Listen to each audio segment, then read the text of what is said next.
This episode of the Burnout Recovery Podcast is brought to you by MEGA, your medical indemnity partner. Whether you're starting out in your career or have decades of experience, MEGA helps you thrive with support that goes beyond insurance. Enjoy travel benefits like complimentary travel insurance and Qantas points on your membership, plus education, medico-legal support, access to career coaching and wellbeing resources. Visit mega.com.au to learn more. Insurance issued by Medical Insurance Australia, which has not taken into account your objectives or situation. Before you make any decisions about our policies, please read our PDS and consider your needs. Call us for a copy or visit mega.com.au.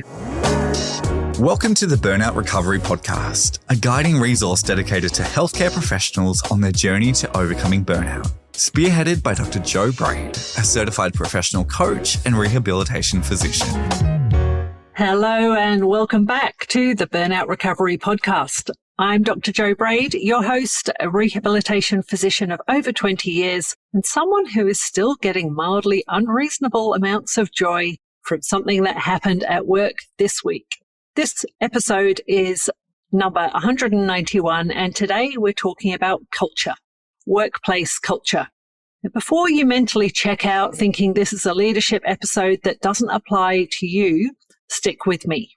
Because culture isn't something that only happens to you. It's something you're already participating in, whether you're leading a team, a member of one, or somewhere in between. So today we're asking what makes you actually want to turn up to work? Not because you have to, not because of the mortgage, but because something about the environment pulls you forward. And more importantly, what can you do about it, regardless of your job title? Let's get into it. So here's the thing that happened this week that I want to start with, because I think it actually illustrates the whole episode really beautifully. After 11 years working at Bathurst Health Service in the brain injury rehabilitation team, I started in a new clinic room yesterday. Same building, new room. There's a big rebuild happening around the hospital at the moment and things are shifting around. Think jackhammering for 4 out of 8 hours that I was in clinic yesterday. And honestly, change in a workplace isn't always easy. There's upheaval, there's adjustment. My team have been moved out of the building. They've been in for at least 25 years. And, there's that low-grade stress of nothing being quite where you expect it. However, I walked into my new room yesterday and I noticed something. I have a window, an actual window that opens looking outside. I can see trees, I can see farmland because we're fairly rural, and sky and natural light. And I've not had a window that opens out to a view in my clinic room for 11 years. This might seem like a really small thing, but the impact on how I felt walking in was not small at all. I stood there for a moment. This is a true story. It happened yesterday. And I thought, I want to be in here. Not just because I had to be, but because something about the environment itself was inviting. And that got me thinking also about culture. Because culture isn't just the big stuff, the value statements on the wall, leadership retreats, the all hands meetings. Culture is also relating to the environment.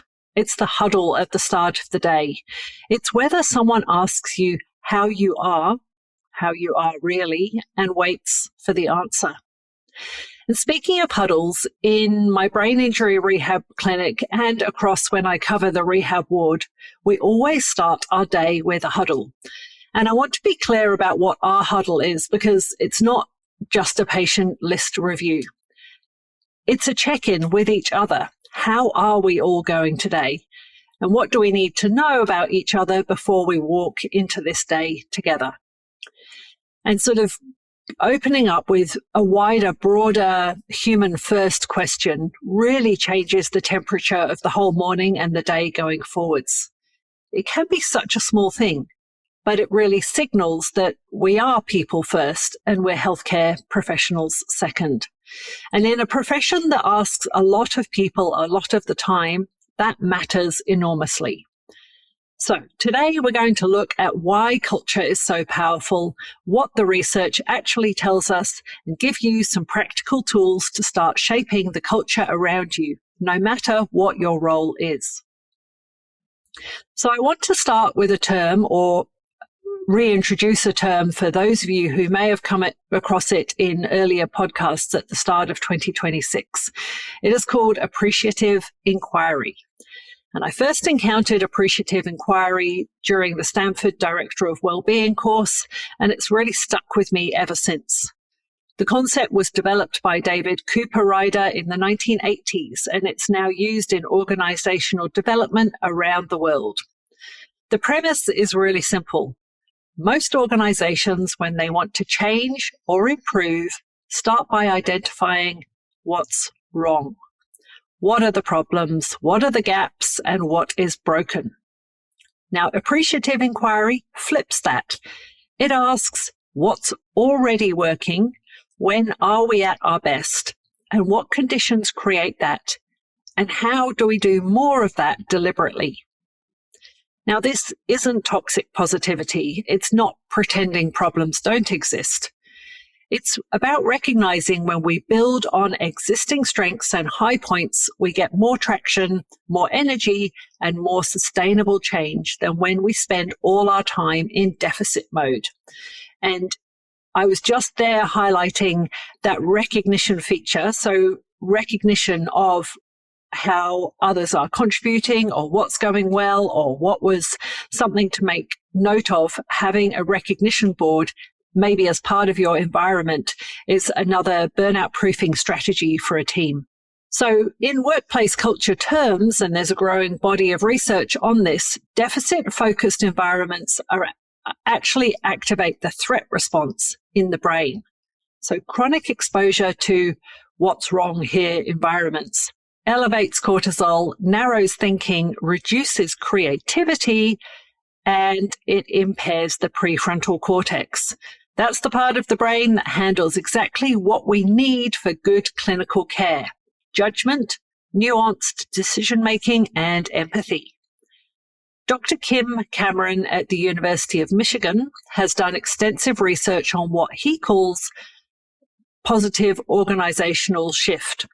His work shows that organizations characterized by what he calls a positive climate, where people notice and amplify what's working, where relationships are characterized by care and respect, show significantly better performance outcomes, lower turnover, and reduced burnout compared to neutral or negative climate organizations.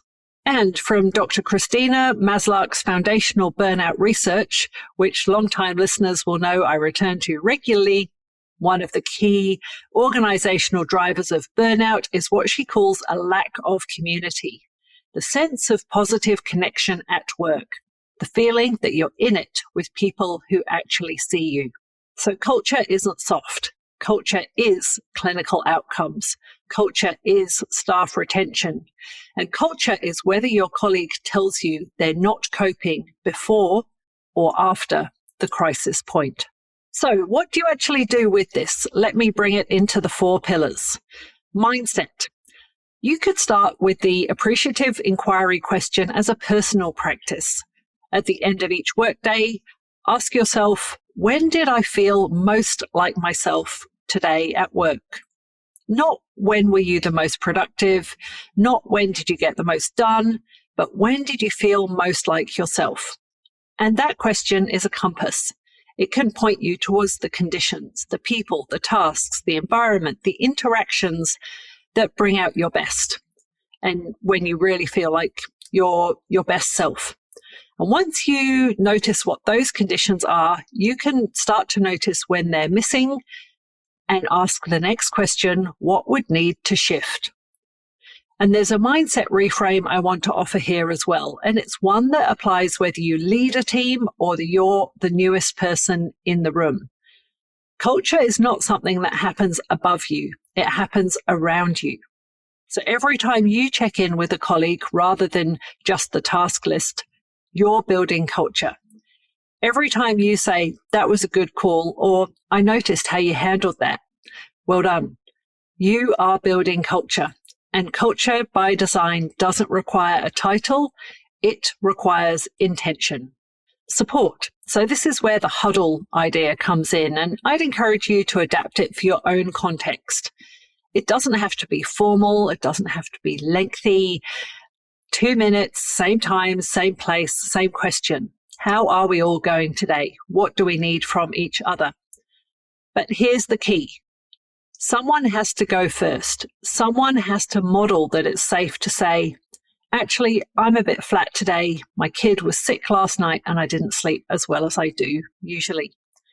And that moment of honesty in a clinical environment where we are trained to present as competent and capable at all times is really great to hear. And it gives everyone else permission to be human too. If you're in a leadership role, that someone can be you. And if you're not, it can still be you. It just takes one person to shift the temperature of the team. An appreciative inquiry in team settings looks like building a habit of asking what went well today at the end of a shift or a meeting. And that can be genuine recognition that high-pressure environments often delete the wins in real time. We moved from crisis to crisis. We don't consolidate what worked. And over time, that creates a culture where the only things we notice are the problems.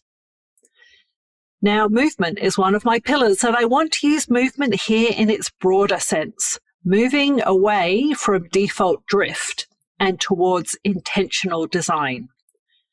So David Cooper-Ryder's research found that organizations often drift into their culture rather than designing it. So that's the default drift. You hire for skills, not values. You reward the person who stays latest. You run meetings that could have been emails and wonder why everyone feels drained. You stop celebrating the small wins because there isn't time. Now, intentional design starts with noticing what is the current culture really, not what it says on the website. What does it feel like at 4 p.m. on a Thursday when everyone is tired and the list is still long? And then what would we do differently if we were designing this culture from scratch?